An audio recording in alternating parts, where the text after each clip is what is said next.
West Ham United, Betway Cup champions in 2024 after what can only be described as an intense, thrilling victory over Celta Vigo in a penalty shootout in front of about 8,000 West Ham fans and about 30 Celta Vigo. I mean, fair play to those who travelled over to Spain, from Spain for this one. In all seriousness, I enjoyed the first half. The second half, not so much, and there was various reasons for that. But I was very intrigued coming into today's game to see what the information would be, how we would play, the new signings on show, Paqueta and Bowen for the first time. They played last week, we just weren't allowed to see them. So there was a lot of things to look forward to today's game. And of course, this morning we announced the signing of Jean-Claire Todibo. Now, while he wasn't to feature, it just builds the excitement ahead of the new season kicking off next week as well. So it was sort of a good time to be a West Ham fan. And after the first 5 minutes, there was even more reasons to be enjoying life as a West Ham fan today because Jarrod Bowen scored an absolute fantastic team goal. Well, I say team goal, assist and finish by Jarrod Bowen. But Lucas Paqueta, I mean, he picks the ball up. He tried it about a minute before this. He tried it with the outside of his foot to Antonio, got cut out by the Celta Vigo defence. And this time he gets the ball. He just dinks it over the top of Celta Vigo's defence. Now, this is the key thing. Celta Vigo's defence were on the edge of their 18-yard box, so there wasn't acres of space to hit it. It was a very short space for Bowen to run into and for Paqueta to aim for. The pass is fantastic. You guys that have been around for a little while here on Hammers Chat know I love a good assist. We all like a good finish. Of course we do. 30-yard screamer, bicycle kick, whatever. We saw two today. But I'm a big fan of a sexy assist. And that is exactly what we got from Paqueta. That dink over the top. The first touch from Jarrod Bowen is sensational. A nice little finish under the oncoming Celta Vigo goalkeeper. 1-0 West Ham after 5 minutes. Things were looking good, right? We were playing some neat stuff. I say downhill from there. It got better for a little bit, and then it started to get a little bit boring and downhill. Anyway, we're going to discuss the game in more detail. If you're new to Hammers Chat, please do subscribe. We're not far away from 40,000 subscribers. It's ambitious, but it'd be nice to hit that before we take on Aston Villa. About a third of you watching this haven't subscribed, so 10% of the third subscribe will hit the 40,000. So please do get joining the channel. It's free, takes 2 seconds. Drop a like on the video as well. By clicking thumbs up helps out the video and helps out the channel. Makes me happy, just like seeing Jarrod Bowen lift the Betway Cup did. Anyway, it was 1-1.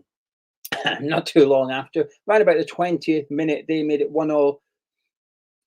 It's difficult, really, because our defence has been a bit sieve in pre-season, hasn't it? And every goal we concede, I think the more you watch it, the more errors there are. There's a saying I like: show me a goal, I'll show you a mistake. Well, with West Ham pre-season, usually there's about 3 mistakes, and I think this is the case here today. We can all watch the same goal and we'll all pick out different players to blame. It doesn't mean any of us are wrong. It just means that quite a few players could have done a bit better, and that's the case here today.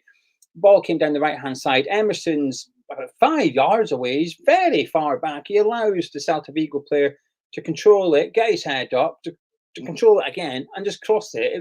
He's under no pressure. And to make matters worse, Emerson ducks out the way a little bit. Ball comes in. Mavropanos, I think, in the penalty with VAR, if that doesn't go in, I think possibly concedes a penalty. He's all over Aspas, I think it was. Comes through, Soufal flicks it. It's not the greatest clearance, and a lot of people will blame Soufal. I understand why. Personally, I think there's not much he can do. He's facing his own goal. It's an awkward ball to deal with. He does his best, and he gets away from his man. The problem is there's somebody behind him. Wrist stitch, I think it was. Good control, fantastic finish. Nobody near him. Took a deflection off Rodriguez, which seen it go past Areola. 1-1. But we started to play again. I really enjoyed our performance in the first half, actually. It was quite free-flowing. The game was wide open. It wasn't all... We didn't dominate them. We weren't playing them off the pitch. It's just that when we did have the ball, we were making good use of it. I thought it was quite entertaining. Celta Vigo were having their opportunities to counter-attack on us in the first half. But I just found it fun to watch. I thought Kudus was doing his thing. I thought Rodriguez was dropping deep, getting involved in play. Emerson was going down the left-hand side. I'm ignoring Paqueta for a second for a good reason, but I thought I enjoyed it. We made it 2-1 around about the 35th minute mark. This goal is fantastic. If you've not seen it, go look at it. Whether you're a West Ham fan or a neutral, go watch this goal. It's brilliant. A Celta Vigo player's got the ball. Kudus puts pressure on him, wins it off him, gives it into Paqueta, who gives it to Antonio, holds off the defender. He's got one touch. Antonio's got one touch. Gives it to Bowen. Bowen has now got one touch. Gives it into the path of Lucas Paqueta. Paqueta gave it to Antonio and just runs. Bowen gives it to him. It's perfect. The pass is perfect. Paqueta gets under control. The keeper's coming out, and it's just a sensational, delicate little dink over into the back of the net. Sexy goal. I liked it. I really enjoyed the first half that we've seen today.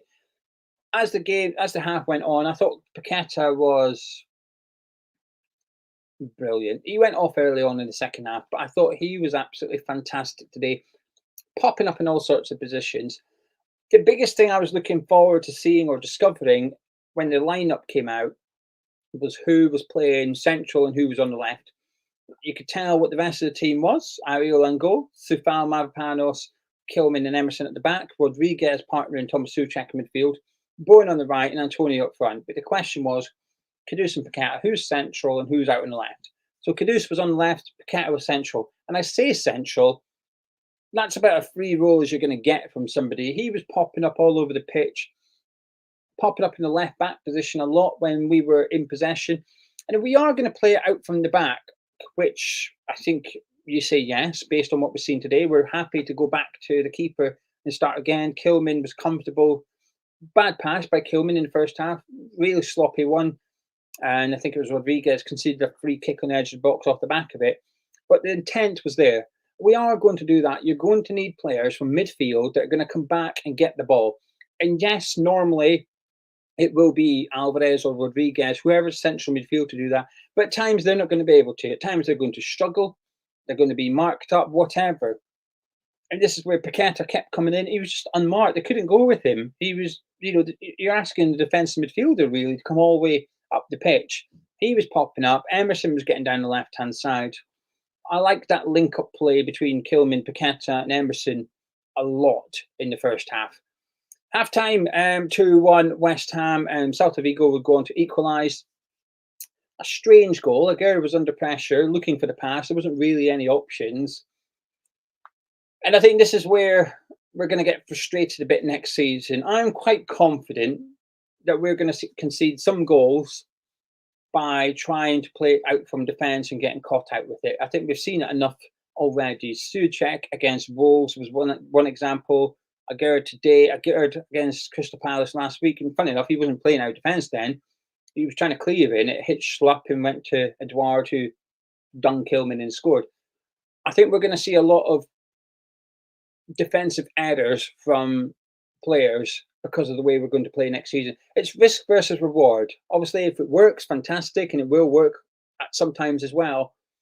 I think we just got to prepare ourselves a little bit for goals like this. Aguirre we end up conceding it outside our own box. Quick play by Celta Vigo, really nice passes, but our entire defence just sort of stood still a little bit. All of them. Player had a shot, hit Souček, hit Aguirre, fell to the other player, and it was a nice finish past Fabianski. I thought he was offside. He wasn't. He was onside in the end, but it was just, it's one of them. You just think, why aren't we better at this? Now, we have Todibo to come back in. We've got Wan-Bissaka to come in. I say I'm not too bothered. That would be a lie because of what happened last season, and pre-season we've been pretty poor defensively. But it's nothing that can't be solved. It's not like a glaring issue that we see week in, week out, and Lopetegui's just ignoring it. He's well aware of it. We've just spent or committed to spending €40 million on a centre-back and now £50 million on Adam Wan-Bissaka. So that part of the team is getting resolved. Caused us issues today, but I'm hoping it sorts itself out pretty quickly, actually. It's kind of going to need to. Changes at half-time, not as many as I thought, actually. Not everybody was involved. We didn't see Cornet, we didn't see Danny Ings, Irving, Potts. There was quite a few players did not get onto the pitch today. Guilherme only got a handful of minutes. towards the end of the games. Kudus got the majority of it. Souček got 90 minutes. Sufal got 90 minutes. Kilman got 90 minutes. There was a lot of minutes out there for a lot of the senior players today. So Lopetegui was taking this one a bit more serious than he has done with the other ones, where it's almost expectation and pressure on him to give everybody a fair amount of game time. That was not the case today. The second half, though, we've seen a little bit of last season's West Ham. This is not a criticism of Lopetegui. It was just the link up of the double pivot of James Ward-Prowse and Tom Souček in midfield. We've seen it enough times last season. The general consensus is we don't like it. I hated it after about one game, and we've seen it on plenty of occasions afterwards. It rarely worked. I don't want to see it again, but we've seen it for 45 minutes today as Ward-Prowse replaced Rodriguez at halftime. Now, I understand that. I don't have an issue with it. Rodriguez hasn't had a pre-season. At least when we've signed Somerville, he's been away in Germany with Leeds, getting pre-season under his belt, ready to play this weekend. Wan-Bissaka, albeit he's been injured because he got the ball in his face, he's had pre-season minutes with Man United. That's not something Rodriguez has had. He's been a free agent, so he's going to be a little bit behind. So he got 45 minutes, not an issue. Thought he looked good. I say good. He looked comfortable, neat and tidy in the first 45. I was impressed with what I've seen. It's difficult for someone like him to perform in pre-season, I feel, because one thing I've read a lot about him from people that I've seen him play in the comment section of videos we've done regarding Rodriguez was he's a tough tackler. Well, you can't really do that in pre-season. You can. It's not really a thing, is it? It's a bit more laid back and lower tempo. There's no crunchy tackles going in. So something everybody's been telling me about Rodriguez, he couldn't do it today. He was almost just not allowed. So I'm happy with what I've seen, though. It's okay. I was pleased with it. I was pleased to see him. Couldn't tell if he's right-footed or left-footed, and that's a compliment. He looked really comfortable with either foot when dropping deep, receiving the ball, passing the ball. But at halftime, he went off. Ward-Prowse came on. And just last season's repeated little creativity coming from midfield, little accountability dropping back. Paqueta had gone off. At times, Earthy was dropping back, but not as much as Paqueta. So the defence didn't really have the same options as it did in the first 45.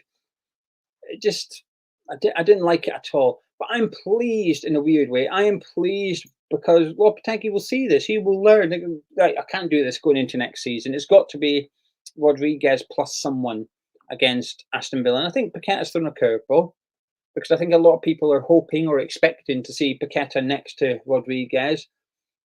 Not personally, I think my prediction is we will see Rodriguez and one of Souček and Ward-Prowse, and we will see that attacking midfield that we saw today. But we can't see the Ward-Prowse Souček thing. We just cannot see it. They were poor today as a pairing. Now, I don't think Souček had a bad game. We did watch along with Nick. We disagreed, and the live chat was split.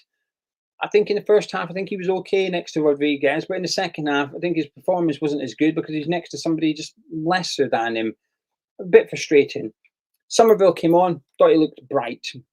Thought he looked neat and tidy. Thought Kudus got better in the second half as well. Started doing his dribbles that we've all come accustomed to. Well, he had a bad first half. I just thought he lost the ball on a couple of occasions. Better second half from him. Antonio, great involvement in the goal, but I thought he struggled a bit. And then Fulkrug came on, and truth be told, barely seen him. He won a header, but I don't really remember too much from him. So there you go. That's sort of it. Finished 2-2, took the penalties. Fulkrug, 95% strike rate before coming to West Ham at penalties. Missed it. But we went on to win the Betway Cup, which is nice. It's not anything serious. Can't read anything into it. It's just a nice thing, and it's fun. It's fun to say we've won the Betway Cup, but that's all it is. Nothing too serious. It's a bit of fun. But that's it. But Paqueta by far was the best player for West Ham today. I thought Kilman's the funny one. And I think he's the one that'll split people's opinions just on today. I thought he was okay, and I thought he was better in the second half with a Gerd next to him rather than Mavropanos, who I thought didn't have a great game. I thought Mavropanos struggled a bit today, but I thought Gerd looked comfortable, and I thought Kilman looked more comfortable. A great block from him in the second half as well when he and Agard were outnumbered on that side, but between the pair of them, they defended well. So a good run out. I think Lopetegui will have learnt a lot. I enjoyed what I seen for the first 45 minutes. Second 45, not so much. But overall, the best pre-season friendly for West Ham, which you'd expect given the players that were on show. And also the bar was low after a couple of whoopings from Crystal Palace and Wolves, but certainly a step in the right direction. I do feel like we could have done with another couple of weeks of pre-season before we take on Aston Villa, another couple of friendlies with Wan-Bissaka, Todibo involved, Rodriguez to get up to speed. That would have been very beneficial. Alas, not to be. We've only got a week till we take on Aston Villa. Back to the training ground for Lopetegui, and hopefully we can up the performance a little bit and be ready for that game. I'm looking forward to it, though. Listen, the friendly today wasn't going to impact me. Whether we won 5-0 or lost 5, well, maybe we lost 5-0, I might have been a bit concerned. But whether we won or lost today, I'm not really that bothered. You can't read much into friendly. You can read a little bit, but not everything. Avram Grant, we won every single game and went on to have the worst season I've ever seen in my life. So that just shows what pre-season does. Not very much. Anyway, there you go. That's my review and summary of the game. Paqueta, big yes. Somerville, quite nice. Kudus, quite nice. 2 really good goals by West Ham. But that defence still looks a little bit ropey. If you've enjoyed this review, please do drop a like on it by clicking thumbs up. Subscribe if you're new to the channel. Subscribe if you're new to the channel. Tomorrow morning, Sunday morning, 9 a.m, I am live on this channel. So you're kicking about with not much to do. Please come and join me as we'll be discussing the transfers as well as the game, because tomorrow Adam Wan-Bissaka has his medical with West Ham ahead of a £15 million move. This is exciting. More business by Tim Steiden and more business I'm a fan of. I'll catch up with you at 9 a.m. tomorrow. See you then.